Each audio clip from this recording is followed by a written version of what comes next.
Aviation రంగంలో IndiGo సంక్షోభం వారం రోజుల నుంచి ఈ సంక్షోభం పరిష్కారం కావటం లేదు.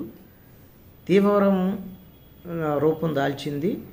ఇది ఎంతో కొంత దీన్ని పరిష్కరించేటువంటి ప్రయత్నం కేంద్ర ప్రభుత్వం వైపు నుంచి జరుగుతుంది. ఇండిగో విమానాలు జాప్యము, రద్దు కావటము, దీంతో ప్రయాణికులు చాలా ఇబ్బందులకు గురైనటువంటి పరిస్థితి తెలిసిందే. ఈ వారం రోజుల నుంచి విమానాశ్రయాలన్నీ కూడా రైల్వే స్టేషన్లు, అదేవిధంగా బస్ స్టాండ్ను తలపించేటువంటి విధంగా తయారైనటువంటి పరిస్థితి ఉంది. దీనికి కారణం ఏంటి? FDTL flight duty time limit, వీటికి సంబంధించినటువంటి విషయంలో ఖచ్చితంగా పైలట్లకి విశ్రాంతి ఉండాలి. అదేవిధంగా పైలట్ క్రూ అంటే విమాన క్రూ ఆ సిబ్బందికి కూడా తగినంత విశ్రాంతి ఉండాలి అనేటువంటిది ప్రధానంగా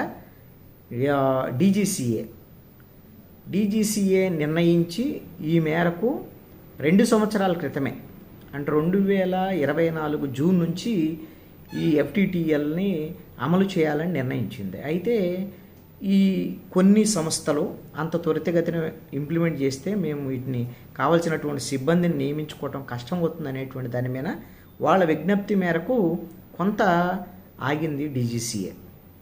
మళ్ళీ ఈ ఏడాది 2025 జూలై నుంచి దాన్ని ఇంప్లిమెంట్ చేసేటువంటి ప్రయత్నం ఇవన్నీ కూడా జరిగినటువంటిది. ఇప్పుడు ఆ ఇంప్లిమెంటేషన్లో నేపథ్యంగానే ఇప్పుడు కావలసినటువంటి సిబ్బంది లేక, అంటే పైలట్లు, అదేవిధంగా ఏరోప్లేన్ క్రూ, ఈ సిబ్బంది లేనటువంటి పరిస్థితుల్లో ఈ విధమైనటువంటి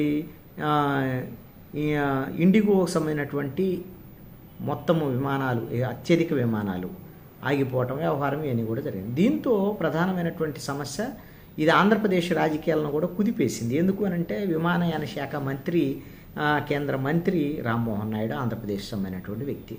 ఈ నేపథ్యంలో నేషనల్ మీడియా మొత్తం కూడా రామ్మోహన్ నాయుడిని రాజీనామా చేయాలని డిమాండ్ చేయటం, వ్యవహారం ఇవన్నీ కూడా జరుగుతున్నాయి. దీని వెనక ఇప్పుడు NDA ప్రభుత్వమే, వాస్తవంగా కేంద్ర ప్రభుత్వము దీని మీద పరిష్కారం దిశగా ప్రయత్నం చేయాలి, ప్రధానమంత్రి చూడాలి.